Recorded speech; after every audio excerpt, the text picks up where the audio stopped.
Bonjour. Bienvenue sur la chaîne Soma Bible. Je suis heureux de vous présenter la leçon 9 de l'école du sabbat pour le 4e trimestre de l'année 2024. Avant de commencer cette leçon, n'oubliez pas de vous abonner et de cliquer sur l'icône du pouce levé pour soutenir notre mission de diffusion de l'enseignement de la Bible dans le monde entier. Bienvenue également à tous ceux qui rejoignent notre programme d'adhésion. Si vous souhaitez devenir membre, il vous suffit de cliquer sur le bouton d'adhésion pour commencer. Nous sommes heureux de vous compter parmi nous. Mes amis, Jésus revient bientôt. Le titre de cette leçon: La source de la vie. Prions. Notre Père Céleste, nous te remercions pour ta protection. Nous demandons à ton Esprit Saint de nous guider et de nous aider à comprendre cette leçon. Aide-nous à la mettre en pratique. Au nom de Jésus. Amen. Notre texte clé se trouve dans Jean, chapitre 16, verset 4. Je suis le chemin, la vérité et la vie. Personne ne vient au Père si ce n'est par moi.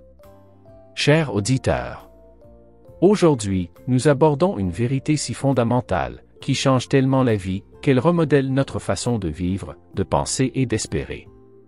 Jésus-Christ déclare: Je suis le chemin, la vérité et la vie.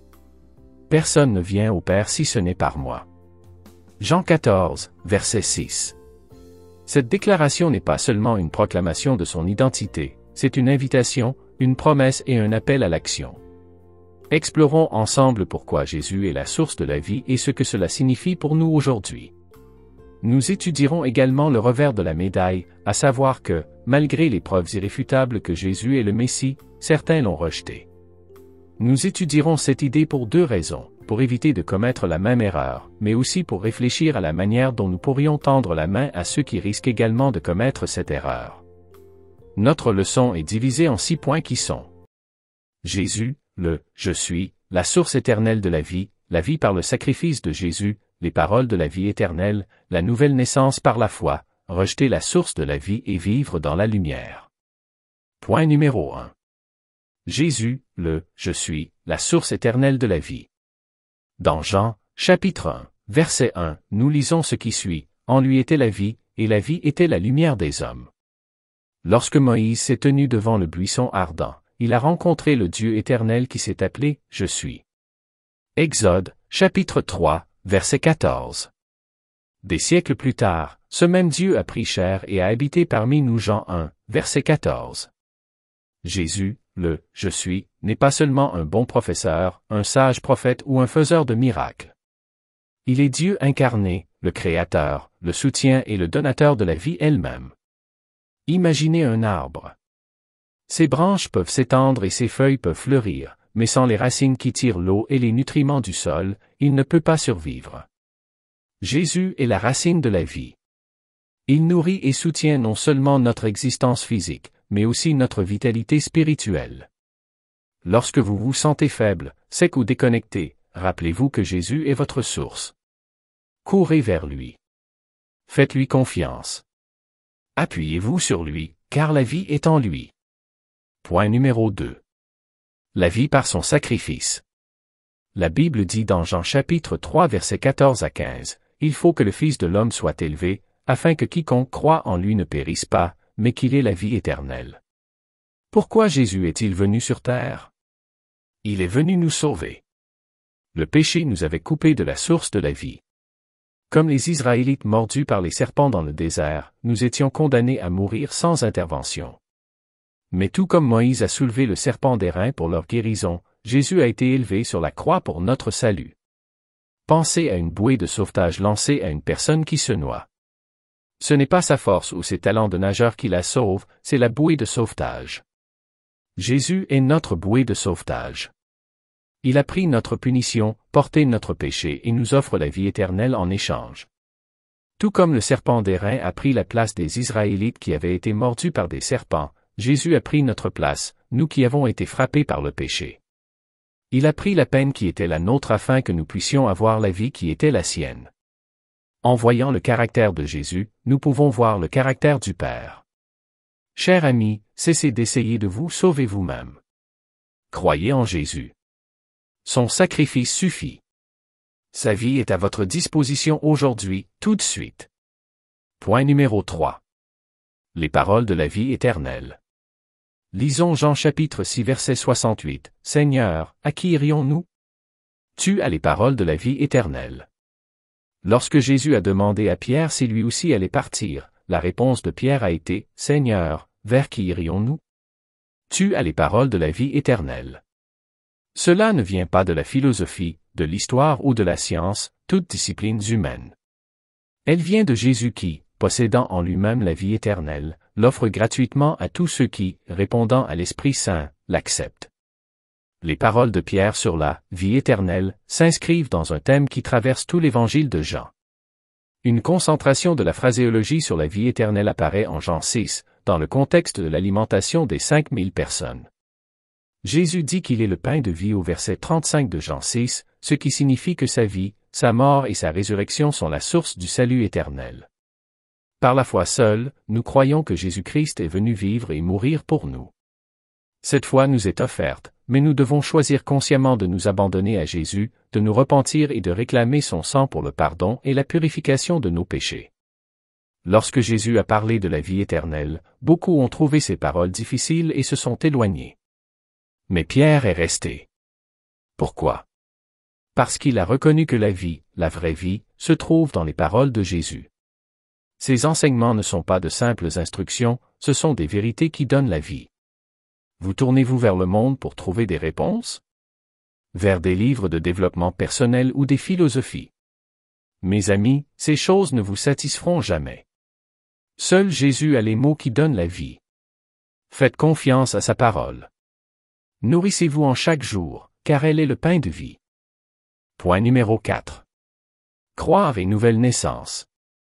Dans Jean, chapitre 1, verset 2, nous lisons, « Il a donné à tous ceux qui l'ont reçu le droit de devenir enfants de Dieu. » Jean a écrit son évangile pour que nous croyions en Jésus et qu'en croyant, nous ayons la vie éternelle en son nom.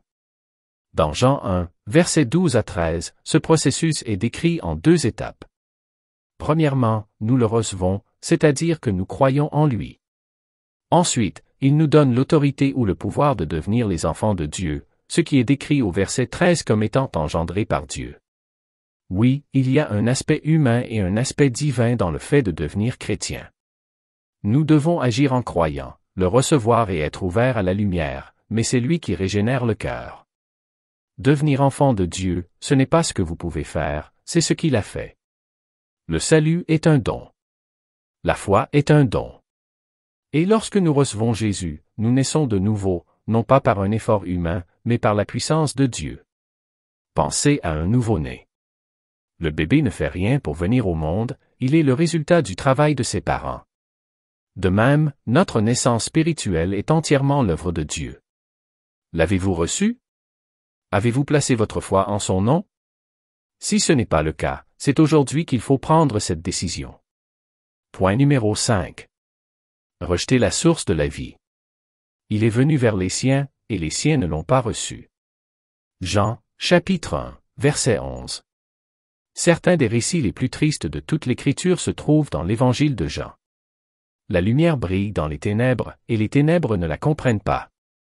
La lumière était dans le monde, et le monde a été fait par elle, et le monde ne l'a pas connue. Il est venu vers les siens, et les siens ne l'ont pas reçu. La réalité la plus triste est que beaucoup rejettent Jésus. Même son propre peuple, qui avait reçu les prophéties et les promesses, s'est détourné de lui. Pourquoi? Parce qu'ils ont douté. Ils se sont fiés à leur propre compréhension plutôt que de faire confiance à la parole de Dieu. Comme les 10 espions qui ont douté de la promesse de Dieu en Canaan, beaucoup de gens aujourd'hui se concentrent sur les obstacles plutôt que sur la puissance de Dieu. Ils voient les géants mais oublient le Dieu qui les a fait sortir d'Égypte. Chers auditeurs, ne laissez pas le doute vous priver des bénédictions de Dieu. Faites confiance à ses promesses, même lorsqu'elles vous semblent impossibles. La foi ne dépend pas de ce que vous voyez, elle dépend de ce qu'il est. Point numéro 6. Vivre dans la lumière. Jean, chapitre 3, verset 21, dit, « Celui qui vit selon la vérité vient à la lumière. » Celui qui croit en lui n'est pas condamné, mais celui qui ne croit pas est déjà condamné parce qu'il n'a pas cru au nom du Fils unique de Dieu. Quiconque fait le mal est la lumière et ne veut pas venir à la lumière, de peur que ses œuvres ne soient dévoilées. Mais celui qui vit dans la vérité vient à la lumière. Le rejet de Jésus-Christ, la lumière du monde, nous expose aux doutes et aux tentations du diable. C'est passer de la lumière aux ténèbres. Ève a reçu la lumière sur la manière de se comporter avec l'arbre au centre du jardin. Satan l'a tenté de remettre cette lumière en question. Elle a testé la parole de Dieu en raisonnant qu'un Dieu d'amour ne détruirait pas les créatures qu'il a créées. Elle s'est aussi appuyée sur les données de ses sens. Le serpent a mangé du fruit et a maintenant le pouvoir de parler. Le serpent a peut-être raison. Si je mange du fruit, je deviendrai comme Dieu. Trompée, elle s'est détournée de la lumière. Et son mari a choisi la même voie. Jésus est la lumière du monde. Marcher dans sa lumière signifie embrasser sa vérité, vivre selon sa parole et refléter son amour. Dans le désert, Jésus a résisté aux tentations de Satan en citant les Écritures. La parole de Dieu était son arme, et elle est aussi la nôtre. Marches-tu dans la lumière? Vous nourrissez-vous quotidiennement de sa parole? Si ce n'est pas le cas, il est temps de laisser la lumière du Christ éclairer votre chemin et guider vos pas. Chers auditeurs, Jésus-Christ est la source de la vie, éternelle, abondante et débordante. Il s'offre à vous gratuitement. Il vous appelle à croire, à faire confiance et à le recevoir comme votre Sauveur et Seigneur. L'accepterez-vous aujourd'hui? Direz-vous, comme Pierre, Seigneur, à qui irions-nous? Tu as les paroles de la vie éternelle? Prions avant de conclure. Père Céleste, nous te remercions pour Jésus, la source de toute vie.